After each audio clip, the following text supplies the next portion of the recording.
Bienvenue, ravi de vous recevoir pour étoffer encore vos connaissances sur le rôle d'une métropole, son actualité et ses missions, dont l'économie prioritaire, pourvu de la conjuguer au présent et au futur pour faire rimer développement économique avec transition écologique, numérique, énergétique. Et pour cela, un pacte a été signé au début de l'année pour que toutes les entreprises puissent aller de l'avant avec des engagements concrets. Les signataires se sont retrouvés quelques mois après sa mise en route. Les explications avec Charlotte Faulkner.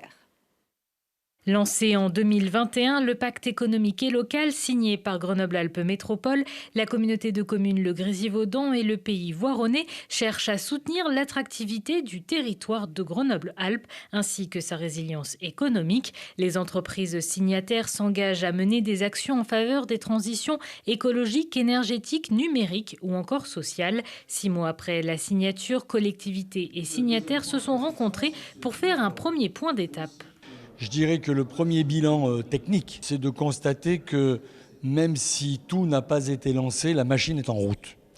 Et que la machine étant en route, ça nous permet de voir quels sont les axes sur lesquels il va être nécessaire de travailler encore plus, mettre un coup d'accélérateur pour décliner ce qui n'a encore pas été lancé. Écoutez, moi je suis extrêmement content et surpris que finalement tous les acteurs économiques qui ont signé le pacte sont vraiment actifs et proactifs. Donc ça, c'était aussi un pari quand on a imaginé ce pacte.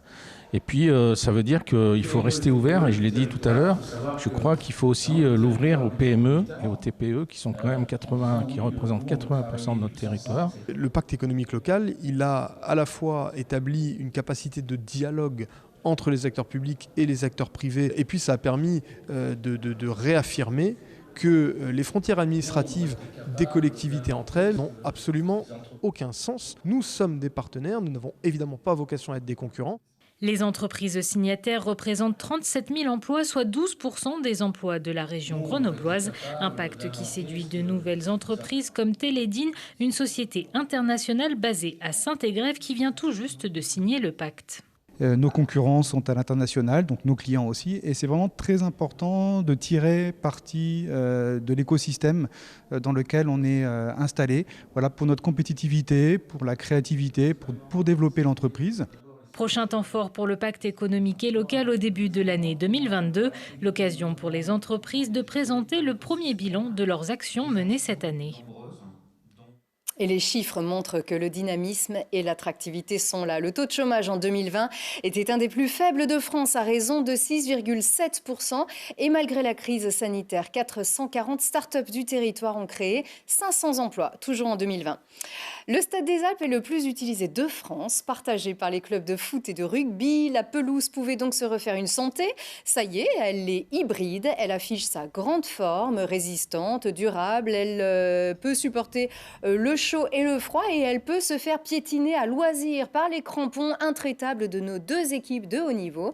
Tout ce qu'il faut savoir sur les dessous de ce nouveau revêtement, c'est au micro d'Arthur Glory. Nous sommes sur une pelouse hybride et qui a toutes les garanties aujourd'hui pour permettre justement cette cohabitation à la fois du foot et du rugby et d'avoir les qualités requises pour ces deux clubs. Ça fait une très belle pelouse, aussi visuellement c'est très beau. Elle est thermorégulée, connectée au chauffage urbain, qui je rappelle est à 80% d'énergie renouvelable. Donc je dirais que c'est presque une pelouse décarbonée et qui est vraiment dans la transition écologique et énergétique. On espère accueillir des événements sportifs internationaux. Je rappelle qu'on est aujourd'hui sur 40 matchs foot et rugby. C'est le stade le plus utilisé de France. Donc les espaces qui peuvent être dédiés à d'autres choses, il faut trouver quand.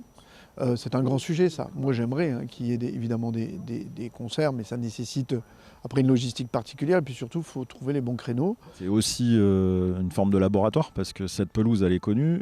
Par contre, comme on est quand même sur un concept un peu nouveau et le fait de jouer à la fois 40 matchs par saison et du foot et du rugby, on ne connaît pas complètement toutes les réponses. En revanche, on va mettre encore des moyens supplémentaires et c'est à l'étude justement avec le GF38 pour pouvoir apporter, j'allais dire, du confort à cette pelouse. Notamment, on est en train d'étudier la possibilité de mettre de la luminothérapie qui permettrait, j'allais dire, de pouvoir mieux, donner plus de chances aux produits de résister et de continuer à durer dans le temps, en sachant qu'on a l'espoir à minima d'avoir cet outil pour minimum 8-10 ans.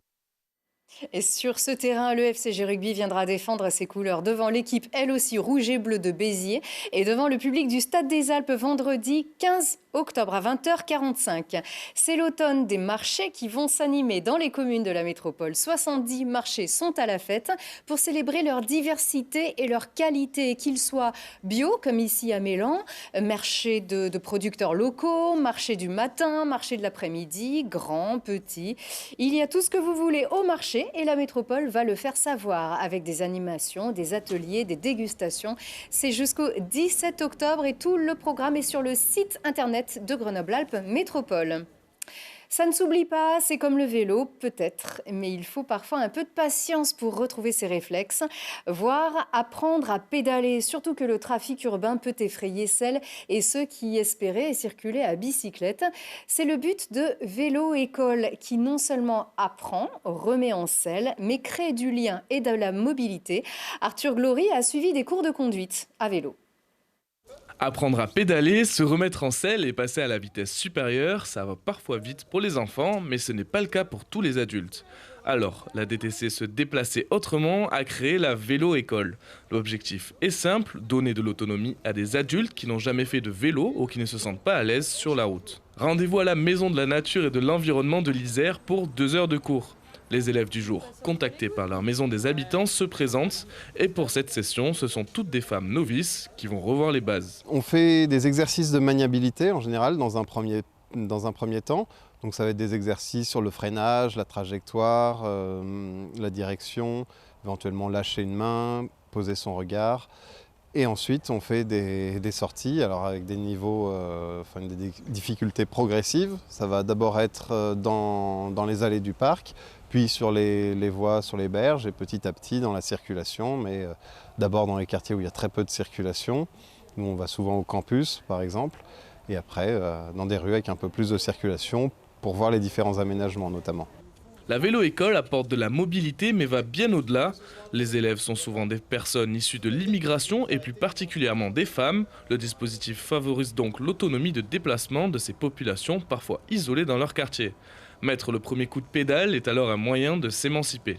Il est important que tout le monde puisse effectivement avoir des solutions pour envisager en fait son transport d'une autre manière qu'avec la voiture. Alors effectivement, il y a par exemple des choses à destination des personnes commerçantes ou des personnes qui ont une voiture avec des remises en fait sur les parkings gamme qui s'adressent à une certaine population, plus centre-ville. Et puis effectivement, dans nos quartiers populaires, c'est aussi extrêmement important que les personnes puissent avoir en fait des solutions alternatives. L'initiative rencontre de plus en plus de succès depuis sa création en 2017. Le nombre de participants a presque été multiplié par 5 pour atteindre 144 personnes en 2021. L'association financée par la métropole et par la ville de Grenoble propose aussi des ateliers découvertes de tous les moyens de se déplacer à vélo.